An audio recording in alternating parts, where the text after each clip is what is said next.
All right, so creating animation in how many days? Well, it does seem like a daunting task looking forward at it now, but last night, the mild brainstorm I had, it's a really intense idea. It's a really powerful story. It's also savagely brutal and feels like it could only hurt the reader. And that's not the goal of what I'm doing here. There is like, I know it's horror. I know it's a horror fiction piece, but there's a it's still fiction. It's meant to be a form of entertainment. And there is a point past which it stops being that and it becomes something you inflict on the audience. And so yeah, I'm gonna have to live with the thought of it in the back of my head for the rest of my life, which is going to haunt me a little bit. But I probably won't ever finish that idea out because I can't think of like, for who is this made? Who is this made for? It's like, maybe there's some really sickos out there where that's the thing they want, but I'm not looking to create content to cater to um, sociopaths. Um, so I had to rethink some of that aspect of it. But in doing so, it reminded me of a short story I worked on years ago that was just like I did a project where I did a short story every day for a month. I wrote a short story every day for a month, and the written short stories were uh, 3 to 5 pages, I think was the size I put at it, and they were handwritten pages. Um, Usually about, I think it was 1 to 4,000 words, somewhere in that range. Um, and one of those days, I did a short story about an author who's haunted by a work of fiction he did. And I thought that idea popped into my head. And I thought, if I combine that story idea, that that story gimmick, with some of the premise of the original idea I was thinking of on night one, and um, some of the aspects of the idea I came up with last night, I can make that short story, like, remake that short story as a animation with elements of what this project idea was. So yeah, that's a little vague, but I mean the idea I came up with last night also not suited well to the style of animation I was going to use for this. Hmm. But I think I can do this um, relatively well.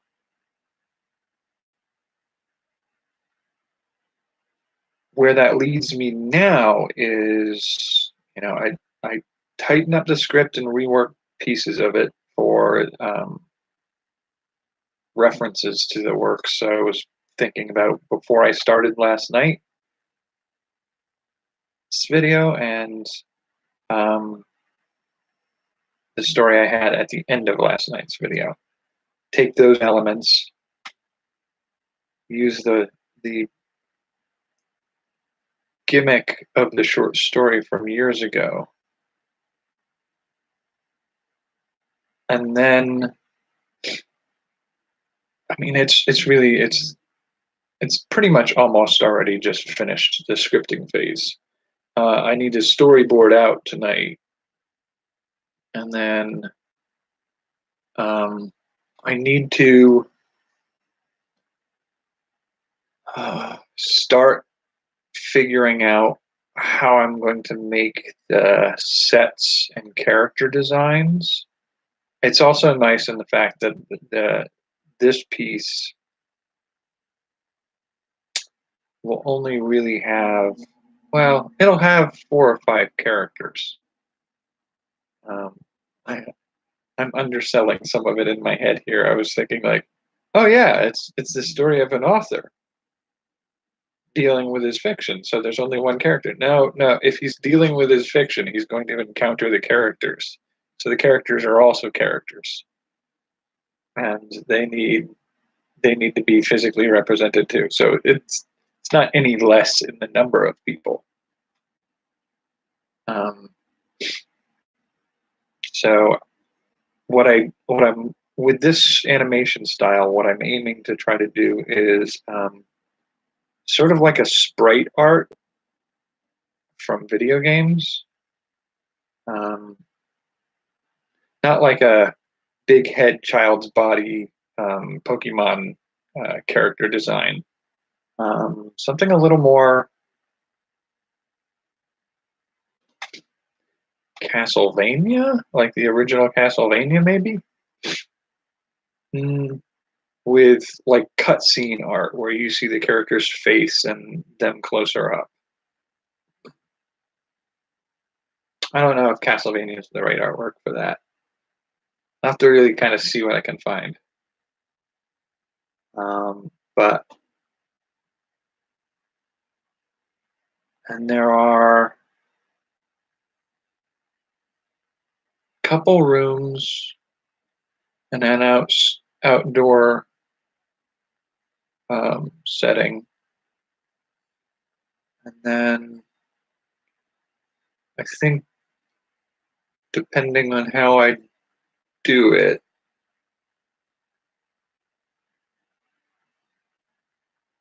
there may be like a newsroom or a television screen animation.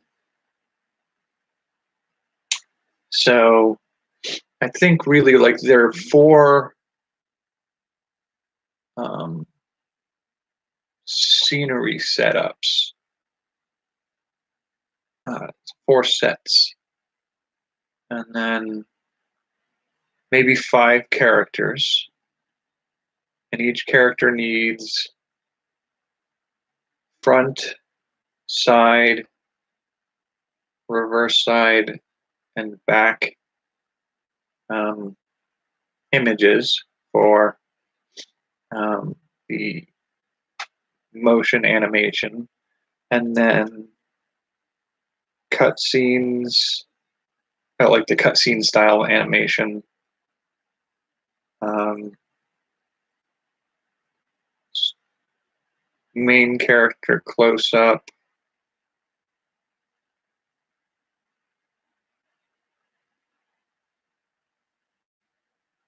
Do I do a close up for each of the support? I should probably do a close up. Well, at least for 3 of the other supporting characters. And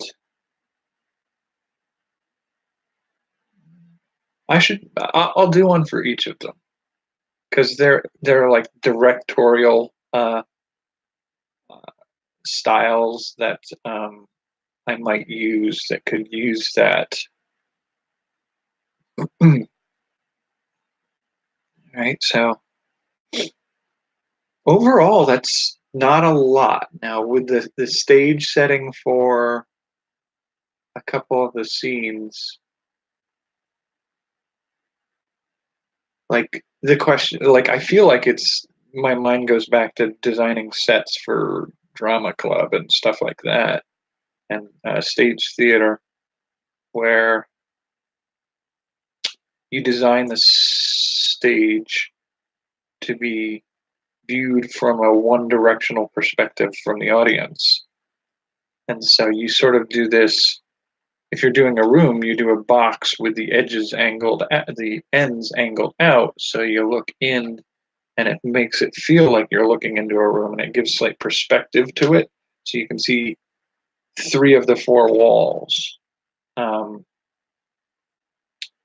And the action happens as it pans across from one end to the other.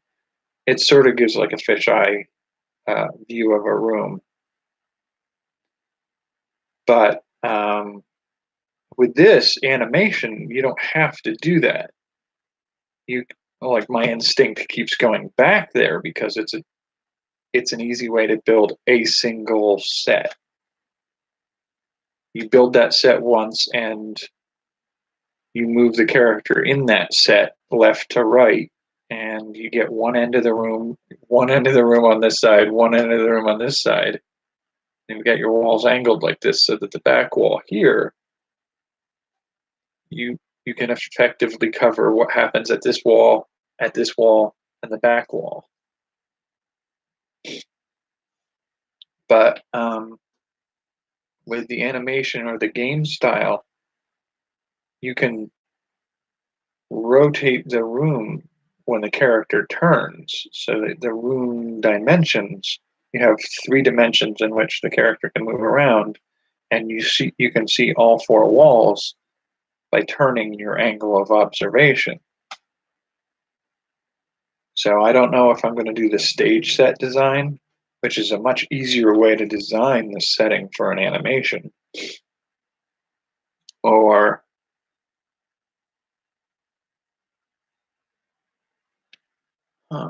so uh, for the main intro, the start of the story, having the house seems simpler and like a straightforward set, left and right, stage left, stage right, would probably work relatively well. Especially with occasional character close-ups where I can take a different angle on the room and lend the image of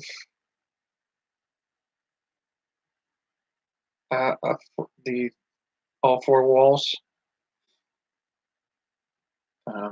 But I feel like for the exterior shots, that linear rigidity, that left to right only aspect, I think for the impact of the scene to be what I want it to be,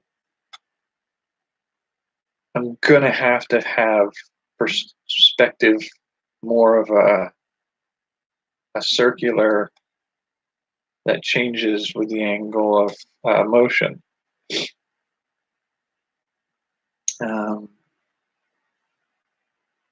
That'll be a little more tricky.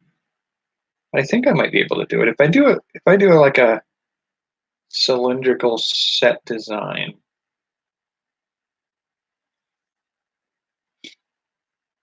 and have the ability to, yeah, I think I could probably do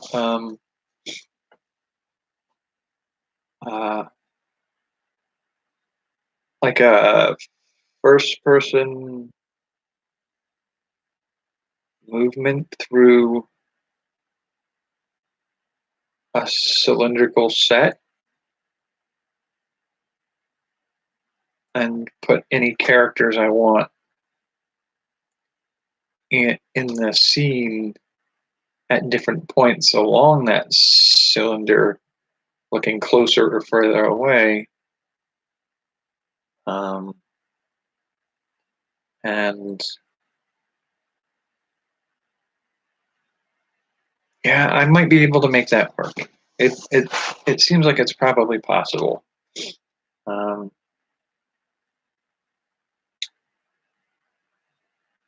and it all takes place within a single evening, so there's not going to be like wardrobe changes for scenes. I think overall this is the right design for this challenge. This can I do a animation in a few days? I'm still a little anxious as this is day 3 out of a week. So this is sort of midpoint. So it took me 3 days to get the story, style, and uh,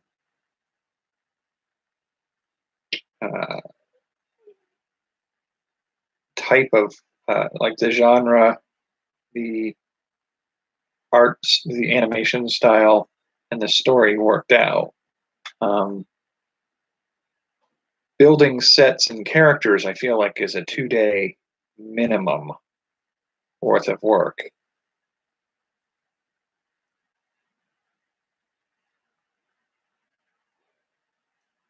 And like if I do storyboarding before I do that, that feels like that's easily at least another half day to a day. Then there's actual animation and then editing of it. It feels like there's probably 5 days worth of work at least left in this. Seems like a lot still left to do. But I didn't say that I would do it in a week yet, as far as I recall. And who's going to hold it against me if it takes a little longer? But I do want to try to see what I can do in the weeks of time, in a week of time, how far into it I can get. Um,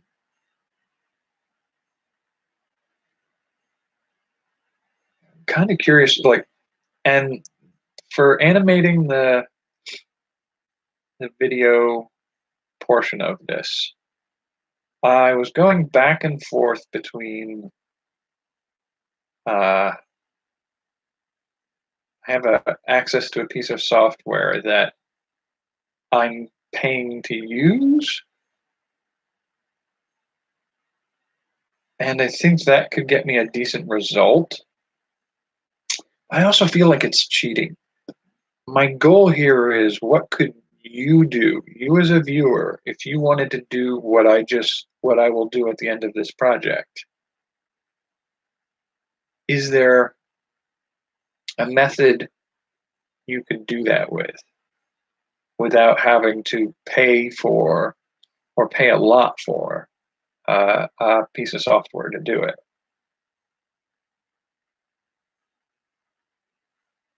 And so, like, there's a part of me thinking about, I think there's an open source, like a free piece of software that I could do this with.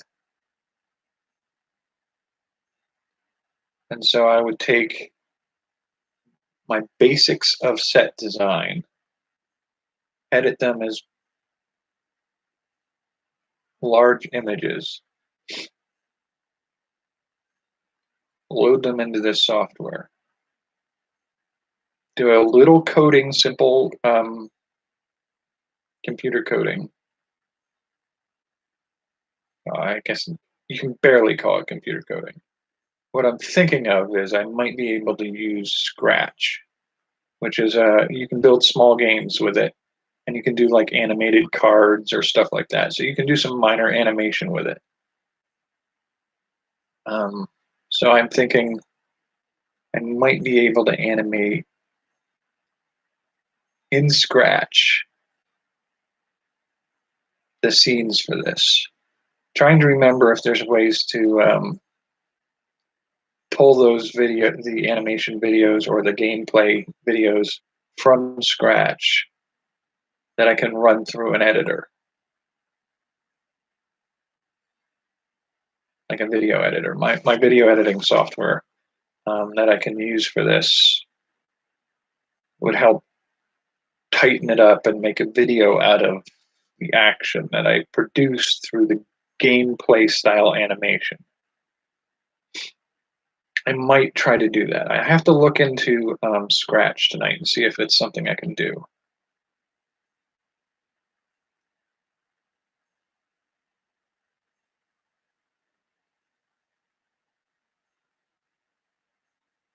I don't. I think there's a feature in my video editing software that would let me potentially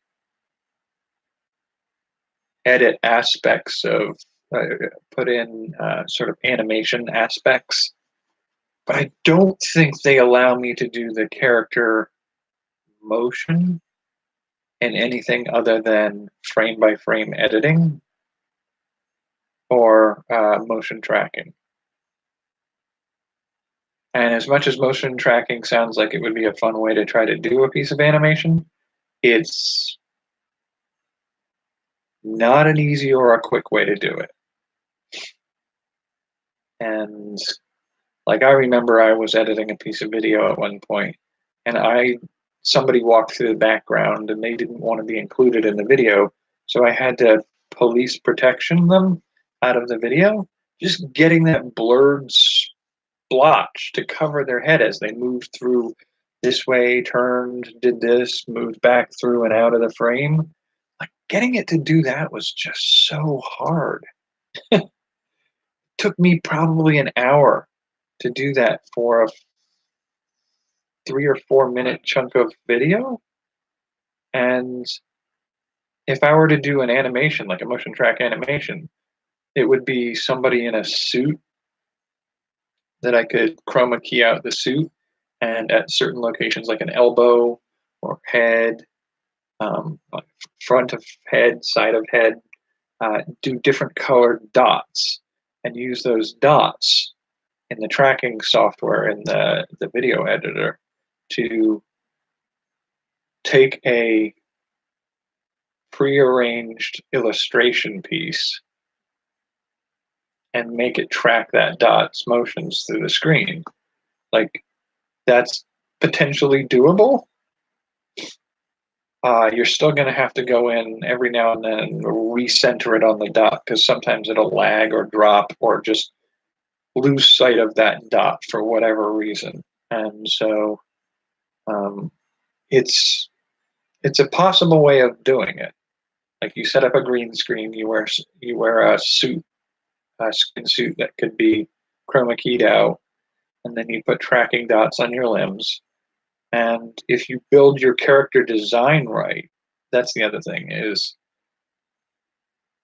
for simplicity's sake, hands that have fingers this way and no fingers this way, if at any point your character is holding something to their face like this side view, and then rotating this way to do this, and then doing that, it's a whole mess of like, you're going to have to go in and futz with it frame by frame. Whereas instead, just having a ball and then you put an object looking like it's passing through the center of the ball, you don't have to do a lot more with that. The hand is right no matter which way the arm is facing or tipping or doing whatever.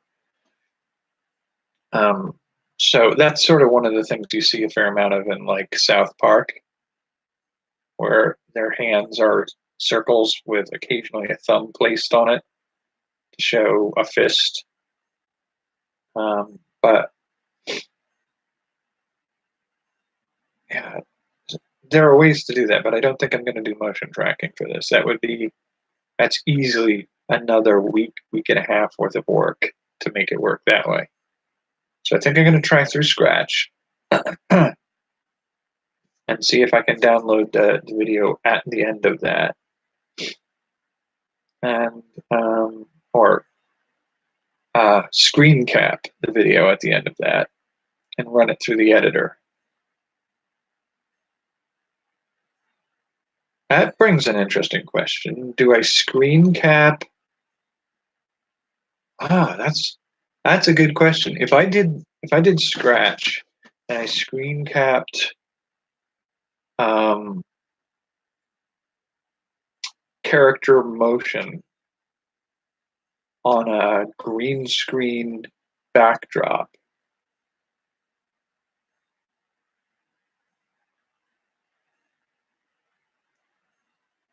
I can cut that bit of the video out. Like even if I have to record the whole website for Scratch and just cut out around the character in the editor and chroma key out the backdrop, I can load the backdrop. Oh, that's a little hard.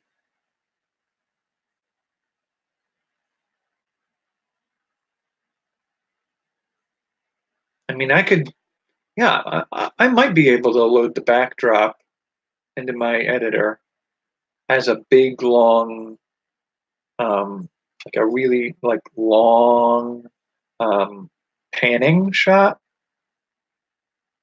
like a illustration, like use Illustrator or something like that.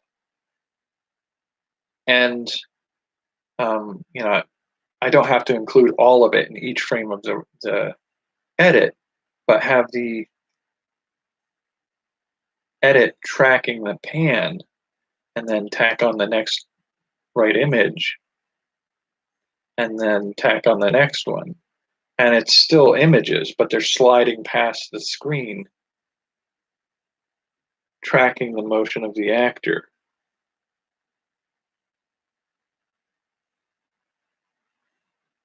That might be the way to go with this.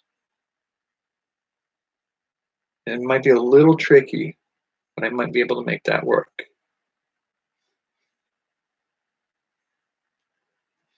I might not even have to pan for some of it because, like a scene change, like in editing, there's that aspect of like if you're looking at a scene, you know, uh, shot of man enters kitchen, goes to cupboard, starts to open the cupboard, and then the shot is still in the kitchen of the man at the cupboard, but now it's from the side of him reaching into the cupboard to get a mug and put it down on the counter. And then you have a shot change again of him turning around and going to the refrigerator to grab the creamer or something like that for a cup of coffee that he's going to pour. And so you're not ever really panning across a larger area of the kitchen for the most part. You might pan slightly and you might zoom, um, but that's all doable with a few still set pieces. That might work. I will play with that in the next day or so. I think what I really need to do is finish up the scripting and see if I can immediately slide over into storyboarding. And if I can get storyboarding done by early tomorrow, I can start with character design and set design.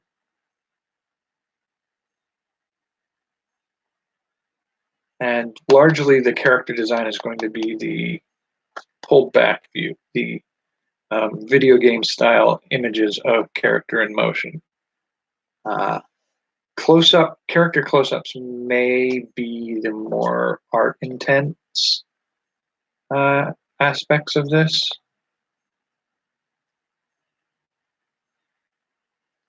And then voicing is going to be difficult. I've got an audio recorder.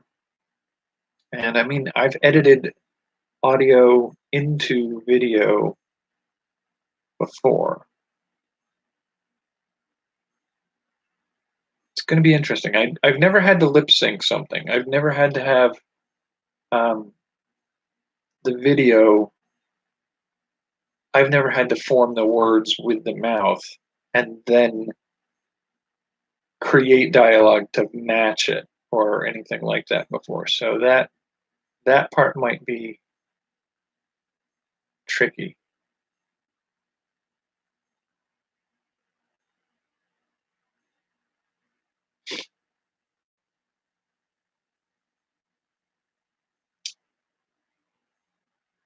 Wonder.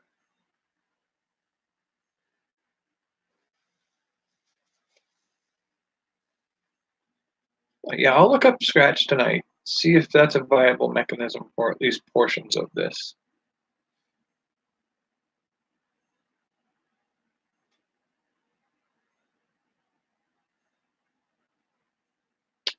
Storyboard script finish tonight. Storyboard tonight if I can. Maybe a little bit early tomorrow. Um, Play around with Scratch before noon. See if that works, and then figure out what I can and can't do in my video editing software, and then maybe start piecing bits together.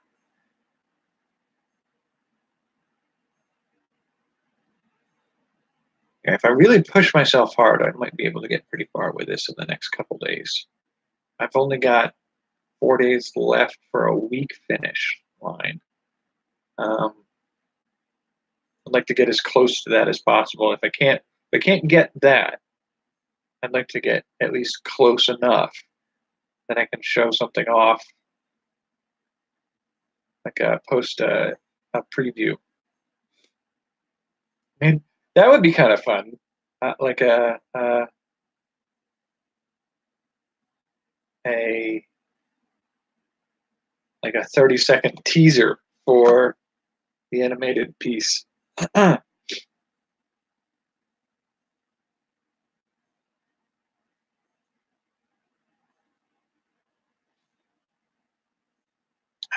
So yeah, I think that's where I am right now, and I mean we're close enough to the 35-minute that I'm not going to bail on this um, time frame. I I feel like I'm not offering a lot tonight because it's work I can't demonstrate live. I don't know enough about the YouTube Live to know if there's a way to pull up a window down here at the bottom and show things that I got. I'm thinking if I do this animation, it'll have to be uploaded as a separate video because I don't know that I can run it live. I have to look into that tonight too. Because it'd be really nice if I could like pull up a document showing off like the script and maybe pull up a image or two on the side of character design or art style or set design. I'd like to be able to say like, this is where I am today. This is what I did today. Um, for things where I'm working on them in the real world, like if I were to make a yo-yo from scratch, I don't know why I would make a yo-yo from scratch, but let's just go with it. If I were making a yo-yo from scratch, taking a blank of wood, turning it on a lathe, you can see that. That's something I can do on camera. I think the only way I can think of to do that on YouTube Live with scripts or uh, digital art or an animation in progress for the YouTube Live would be to point you guys at a second screen. I may have to do a setup like that so that I can do that in the future. Unless there's a feature that lets me pull in outside video or digital content.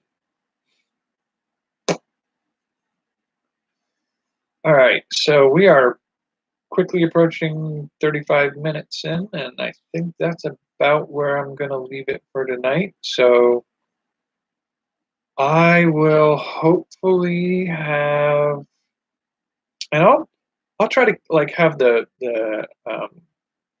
like hand drawn paper storyboarding aspects, at least keyframe storyboard um, aspects on paper, so I can at least maybe hold it up for the camera.